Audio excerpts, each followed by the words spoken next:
Quelle solution pour rétablir la sécurité en Libye? Ce mercredi 18 février, le Conseil de sécurité s'est réuni afin de discuter de la situation du pays et d'une éventuelle intervention de la coalition internationale demandée par l'Égypte qui, dans un premier temps, a mené des frappes contre les positions du groupe État islamique à Derna.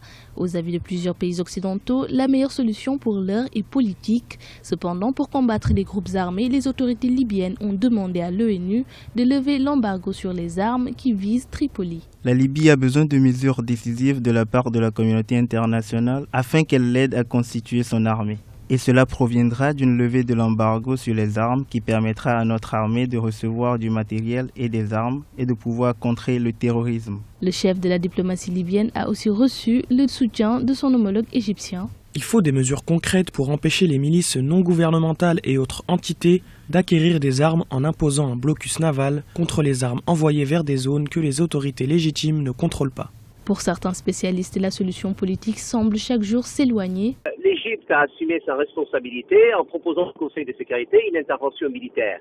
Il était bien entendu que le Conseil de sécurité n'allait pas suivre l'Égypte pour une intervention militaire.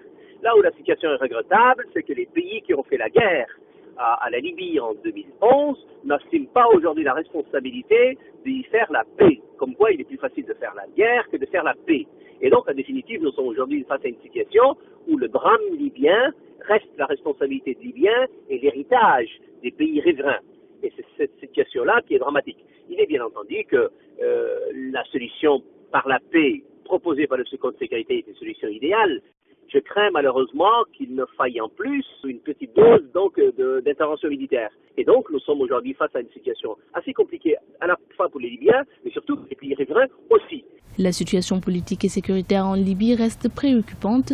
Depuis la chute du régime de Mouammar Kadhafi en 2011, le pays est sous la coupe de diverses milices et dirigé par deux gouvernements et parlements rivaux.